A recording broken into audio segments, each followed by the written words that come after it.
من فضلكم انتبهوا، لأن هي دي الفترة اللي دايما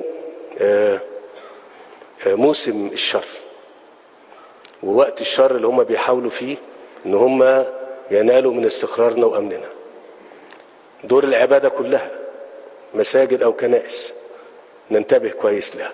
المنشآت الحيوية اللي موجودة في الدولة بالكامل من فضلكم ننتبه لها.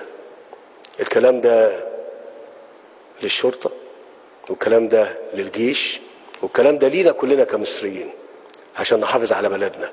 الايام اللي جايه ديت لازم ننتبه كويس قوي ان احنا نبقى منتبهين متيقظين مستفزين جدا جدا للدفاع عن مقدراتنا. ارجو ان احنا نبقى واخدين بالنا، وانا بقول الكلام ده مره تانية وثالثه. هو ده وقت الشر، والمفروض ان هم طبعا بيحاولوا قوي ان هم في كل مناسبه طيبه يعني يفرحوا هم بقتلنا احنا، يفرحوا هم بأذيتنا احنا، يفرحوا هم بتدميرنا احنا.